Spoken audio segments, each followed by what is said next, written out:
So at the moment, in a world coming closer to 8 billion people, 1 billion people go hungry at the moment, which is crazy when you think about it.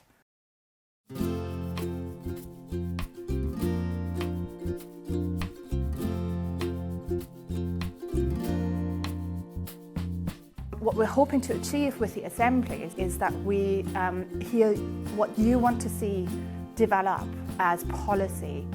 So your suggestions are being taken forward to, on the one hand, Love Wavertree, but on the other hand also to Liverpool City Council, and we have direct contacts there. They're really interested, so there's a real wish to engage with local communities in order to find out what we can all do together in a way.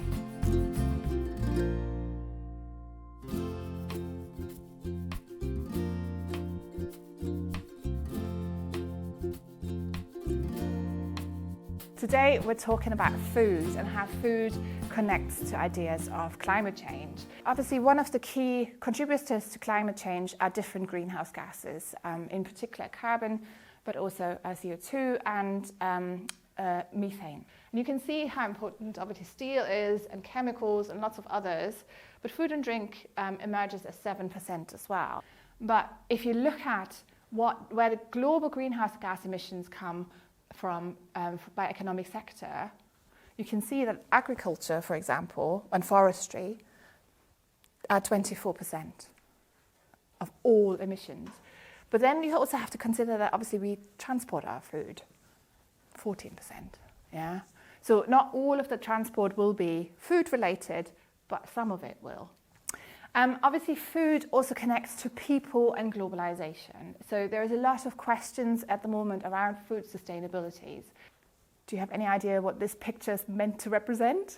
Industrial, agriculture? Yeah, industrial agriculture. And this is meant to represent the kind of the destruction of the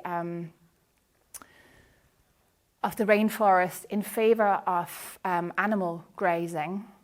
And we know that this is really, really, really detrimental to the overall climate, obviously. But this is being done because there's such a demand for meat in particular. So when you think about food productions, what do you think are elements that could play into food production? Global demand for stuff. Yeah, global demand for stuff. Water consumption. Fresh water. Yeah, fresh water consumption. Population growth. Population growth as well, yeah. I suppose as well the changes of land use associated with it. Yeah. Transportation. Yeah, massive. Yeah. Impact on the general environment, like runoff from fertilised into waterways, things like that's damaging. Yeah. So the use of chemicals as well, absolutely. And then the use of chemicals is often connected to monocultures, isn't it? Land use itself is a problem because if you have forests, for example, they store more carbon. Similarly, we still use a lot of peat for our composts, and peat stores enormous amounts of carbon. So the use of peat in our compost is actually really detrimental. There is a question of how much land we use. What kind of land is used, the use of chemicals, but also the use of energy in the production of things, particular around greenhouses and stuff like that. And then, it's monocultures via wildlife, basically. And then in distribution, what are the things that come to mind there as potential problems? Transport emissions. Yeah. Treatment of food. Yeah. There's a difference between food miles when the way of transportation is a ship versus food miles when the way of transportation is a plane, basically. So stuff like that even. And then also, how is it stored? So if you think about fresh fruit, that often needs to be cooled, and that again uses energy. With food consumption, again, it's about energy use. So one of the things that I find really interesting, so I'm signed up to this organic veg box called Riverford, and they send you their magazine every now and then. And basically in that magazine, people were like, well, one pot cooking is really what we should all try and do. I'm like, oh my God, one pot cooking. in a household with so many picky eaters. Yeah. Impossible. But that's, in a way, that is energy efficient. But actually, I often use 3 pots and an oven. Any thoughts in terms of solutions already? Go veggie. Yep. Compost your food waste. Yep. Though that can be quite difficult, can't it? Oh yeah, it depends if you've got the capacity to do so. Yeah. But organic farming guarantees there's no chemicals involved, obviously. Plant-based diets, vegetarian or vegan, locally sourced food as well. I don't know if you do that when you go to the supermarket and you choose your veg, that you basically look out where they're from and try and get things in season as well. So, cucumbers, unfortunately, very often not. And foraging is another option. Foraging is surprisingly easy to do in Liverpool. I'm always really surprised at how much foraging you can do. I get all my bramble jam from foraging, basically. I am really, really passionate about climate change, and I've always wanted to work in that area, but never knew exactly how to do it, because at the end of the day, I'm a television scholar, and it seems like, television and climate change doesn't seem to have so much to do with each other, but actually they do. There's a real concern about how television itself is produced, and reducing the carbon footprint of television production. But actually television is also a tool to educate people and inform people about climate change, and that's what we're using television for in this project. I volunteer at Love Wavertree sometimes, and that may involve litter picking or working at the till or sorting out stock. Yeah, and I'm a director there and I volunteer there as well, so we're very much involved in food club that we run in conjunction with FareShare that helps reduce food waste. So with Love Wavertree, this is a new community that I came upon. They done some flyers and a flyer came through my door, and actually when the flyer came through I was thrilled to bits. So I ran outside and I wanted to speak to who dropped the flyer, which is how I became here today. Previously I was involved in a project about community participation in developing local policy, and colleagues were also involved in the development of a climate statement for the Liverpool City region.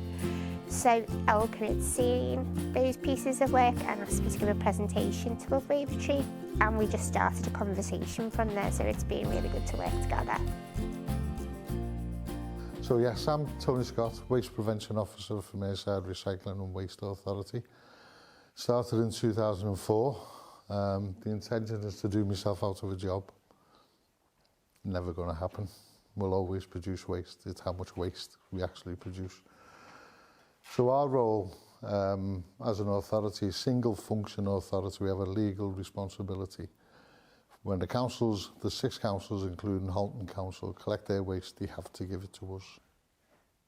1/3 of all food produced for human consumption goes to waste. 1/3. Billion tons of food. And as you mentioned about people going to, the figure I've got is 800 million people will go to bed hungry tonight, somewhere in the world. And we've thrown that much food away. Some breaking news which happened on Monday, which is the International Panel on Climate Change, its 6th assessment report. The conclusion was pretty resounding. The world must halt its increase in greenhouse gases within the next 3 years. We need to cut them by 43% in the next seven years, which takes us to the beautiful year of 2030 in the United Nations Sustainable Development Goals. And then we need to eliminate them entirely by 2050.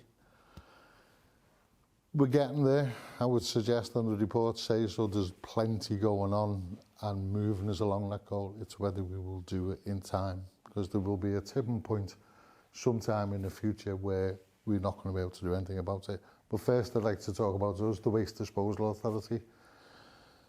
What happens to your waste? Bin man takes it. Brilliant. Then what happens? It comes to us, we're the Waste Disposal Authority. That's everyone's thought about the waste. As long as the bin man takes it every Friday or whatever day it is, they're not worried what happens to it or even what's in it. As long as it gets picked up on the day and they'll have made it with Liverpool Council if it's not. It comes to us, we have 3 waste transfer stations where the waste from the bin wagons goes to and get deposited on the floor. The recycling centre's in Gilmoss, and there's a resource discovery centre, so you can go and see it. So the bin wagon comes in, throws it on the floor, picked up with a JCB, goes on a conveyor belt, up into a picking room where there's about a dozen people who pick the rubbish out of the rubbish. About 20% of the recycling material is contamination, because we're still confused as to what we should put in our recycling bin. There's 6 clarity on what we can put into them and not, because a lot of the time you don't know what you can put into your recycling bin. So, for instance, I saw on, I'm not sure who group was this morning, but they said like greasy pizza boxes, not recyclable. No. And that's kind of something that you see in the recycling bins, is pizza boxes. But people don't understand what kind and what why. There's no the reason why it's the grease, it's contaminated. Therefore, a load of pizza boxes going to a paper mill will contaminate the whole batch that's in the system. So we do the curbside waste collection, and then we also, this is the energy from waste plant that we have, but we also have 16 household waste recycling centres. So the stuff that you don't put in the bin that you still throw away, you take it to the tip. In other words, we like to call them household waste recycling centres. I'd like to call them recycling and reuse centres and have a separate area for waste. We also launched the Zero Waste Liverpool City Region Zero Waste website in February. So our 2 goals is 0 waste and 0 carbon by 2040. So everything associated with the waste management that we do, that we need to reduce. And for some that don't know, we launched our community fund on Valentine's Day. £165,000 is available to community groups. Is there lots of red tape around the community funds? And I find that there's a lot of red tape. You know, you need to have a treasurer and an account, but what about registered charity? Registered community charity interest again, organisation, CIC. Was it not? It's setting them up, isn't it, and finding the time, especially if you're volunteering, you want to put your resources out into the community. You don't want to be filling out lots of paperwork and lots of red tape. And it used to be, I would say it used to be, but well, George will tell you how easy or how bad it was. But I wonder if, you know, this is one of the good outcomes for me already, that basically that means that you are now in touch with Love Wavertree, because maybe that's a way of coming together in a way and pooling resources so that you don't have to set up a separate charity but could work through. Because it is. You could work in collaboration. That's the word, collaboration. So when we talk about food waste, if food was a country, it would be the 3rd largest country in the world for emitting carbon emissions. This is the associated, or what we like to call the externalities, the external impact of creating food, which is never factored into the food, but someone's paid for it somewhere along the line. So for the land that's being cleared, or for the crops that are grown, they reckon the cost of environmental damage is about $3 trillion a year. Nobody pays for it, other than the planet and the impact that it's having on the planet through carbon emissions. So again, manufacturing, fertilisers, packaging, transport, cooking at home, still need your cooker on. It's how many pans you use, or how many rings you use to cook your tea. I think I'll just quickly just show you what we mean in terms of food mass. This is your typical pizza. Your flour is US is the area that creates the most flour for the global population. So if we were to buy our flour from there, we're going to import it 5,400 miles. The tomatoes come from Italy, which is another 1,400 miles for your tomatoes. And then the pineapple, funny enough, comes off Madagascar is one of the biggest areas for pineapple production. So again, another 5,600. Peppers come from Amsterdam, the Amsterdam area of the Netherlands, under the huge greenhouse glasses that we have. And then we've got from Ghana is the pineapples. which has come in, which is the black pepper, which is coming from India. It was actually 22,500 miles that pizza travelled. But that's when you take things directly, so that's straight lines. But Indian black pepper is probably shipped around the whole of Africa. All of it's articulated lorry or something like that across Europe, which is refrigerated, as you were saying before, so there's more energy there. So what we're looking at is how can we avoid food waste. So you can obviously grow food indoor on your windowsills. Food from food, that's a pineapple. When you chop the top of a pineapple, stick it in a jar of water, it starts to grow roots again. Space is another thing, so the 1 metre garden is another opportunity where you can grow 9 crops and rotate them throughout the year. And again, it's seasonality, it's about getting the right food when you need it, so you don't want to be putting potatoes in and then waiting for a whole season before your potatoes pop up. You can put radish, lettuce, carrots, beetroot, tons of stuff that'll take 6 to 8 weeks to grow and ready to eat. And then with the lettuce, I think as you pick the leaves, it generates more. So the moment you pick it up, that's the worst thing. There's a report by the Prudential, don't know why they authored it. It's called the Soggy Lettuce Report. 67% of all the lettuce that we buy, we throw away. So what was the point of buying in the first place, really? Grow your own. So to be food carbon smart is about making personal choices about what you eat, where it comes from, how far and what type of transport that's being involved. So choices include grow your own, buy local, buy seasonal, buy fresh whenever possible, and composting and reusing food waste, which puts everything into context. I'll have a look and see if I can find it. But any questions? I think that there should be more responsibility put onto the supermarket chains. So it's all well and good saying be, conscious of the food choices you're making, but in today's society, everyone's so busy. How can you sit down and then start going through, well, where's this imported from? Where's that imported from? Why are the supermarkets? Why is the responsibility not put back onto the supermarkets to shop more or to stock more responsibly? I would say it's not the supermarket's fault. It's the food producers, your McVitie's biscuits, your Bird's Eye fish fingers. Supermarkets only sell to put it on. There's lots of different layers to this, isn't there? So yeah. I suppose there's the wider supply chain issue. Yeah. But then thinking down at the level things that we could do. We were chatting before about, I previously met somebody they'd access a food bank and then they'd been on a course with the Housing Association about sort of how you would manage your diet, better types of food to eat.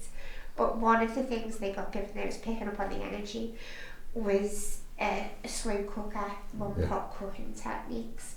So coming back to the education, about re-educating adults, do you think there's enough of that goes on? No, clearly not. And when you think with schools, if you've got a good kitchen area, it's only used once a day.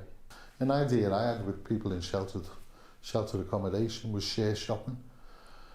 If it's 2 elderly pensioners, male or female, it doesn't matter, and be like an egg or 2 a week. They've got to buy 6. You can't get less than 6, but if 2 or 3 of you bought half a dozen between you and took the 1 or 2 that you need, that's much cheaper. Yeah, what about food composting? So I do compost quite a lot, but obviously you can only compost non-cooked food because otherwise you get rats, for example. So I'm finding myself throwing stuff away that I would never have thrown away before, simply because I have children now. But I do try and compost as much as I can. Yeah. But what about people who literally just have their yards? Can they do anything? Yeah, well, that's what I was saying before about the 1 metre garden. You'd have to be inventive. Anything that's got a hole in the top and then you can put a hole in the bottom, you can fill with soil and grow out of. In the next couple of years, the councils will be introducing food waste collection. Is there a sort of map anyway where people could, I mean we have them for different things, but is there a map that you could go on and look and say, well, this is like a community composting centre, or ways to create waste? We've got a reuse interactive map on the New Zero Waste website.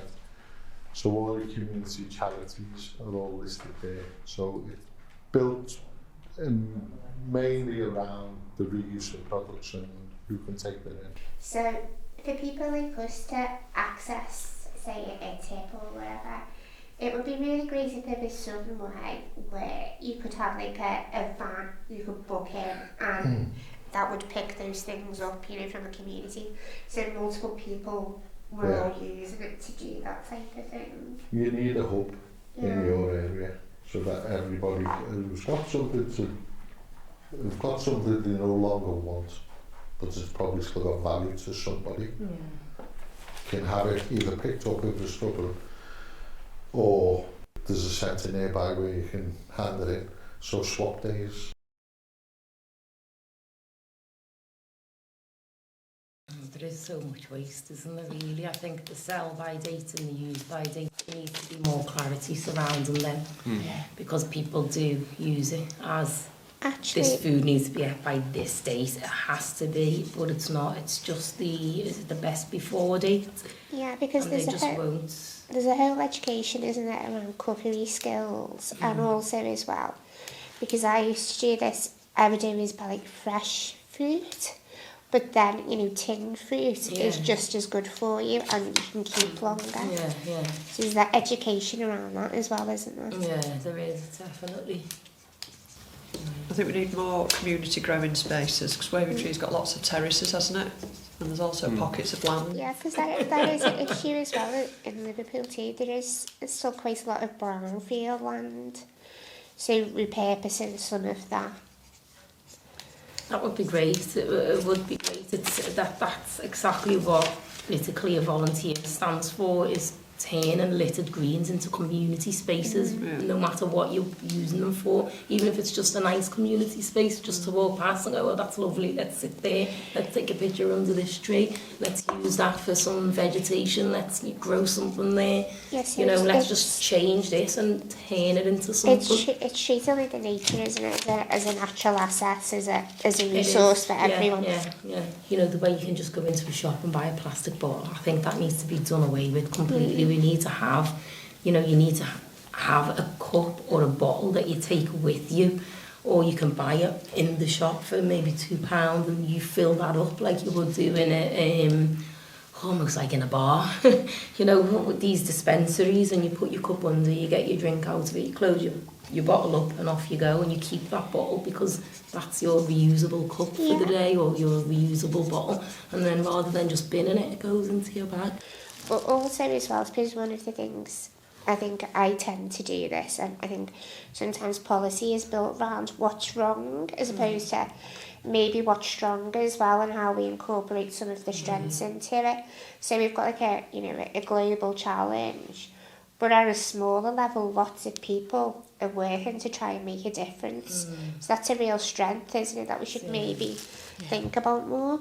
Yeah, and in that regard, actually, things like other communities that surround us already do stuff that we could emulate as well, such as the composting, the community composting, and obviously that's something. Yeah, I thought that would be less community composting. Yeah. I think the one problem is a lack of confidence in growing. We've got decent sized gardens, haven't we? And I'm still a bit.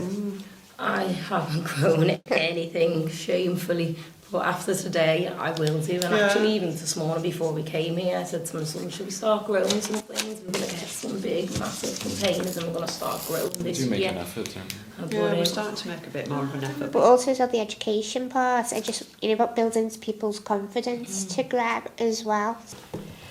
I heard a bit more about community food stores and community supermarkets. Other places have done that, haven't they? I know we've got lots of food clubs, food banks, fair share, but I think a big community supermarket would be brilliant. It's mind-boggling how easily some of the stuff we could do would help to reduce food waste and hence carbon emissions and hence climate change.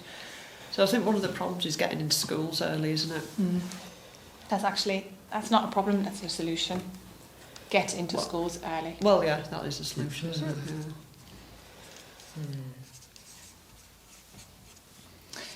But I think we need to educate the whole of the population, because if we just do it with the kids now, it's too late. For me, several things came out today that I thought were really, really interesting. So obviously there are quite specific solutions that can happen at a private level, such as growing food yourself. But what I found much more interesting for me from a policy point of view is that there were ideas around getting actually community groups to network with each other, and for maybe Liverpool City Council to set up a forum or something like that, where these community groups can come together in order to support each other, so they can learn from each other, but also so that they can maybe pool resources. For me, actually, it's about my own responsibilities in terms of what I could find out is going on more locally around composting. One of the things as well for me is I don't have my own garden, but we do have a shared garden where we live, so maybe start a discussion about how we could use that to grow some of our own products. I think it's important to think more about food waste and taking away the fact that we need to consider how and why we recycle foods and not just carelessly throw things away, and maybe invest more into ideas such as compost and have that more as an open idea.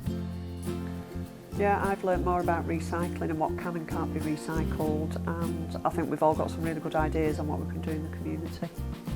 Oh, today I'm going to take away so much. I have so much information to take away. We have links to various different websites, various different social media accounts, how to get this information across to volunteers, to neighbours, out into the community. And as well, I've got some new connections, and I want to visit some of these recycling plants, because there's a massive misconception out there in our current community about what happens to your waste and your recycling, that it all gets dumped into a landfill and brought to another country and left there, and it's not true. So I want to get that message across that actually it is really important to recycle. Don't just put your stuff into the purple bin thinking that, you know, it's not going to be recycled if it goes into the green bin. It's a misconception, it's not true. So that's the main point that I'm taking away from today, amongst all the other information that I have.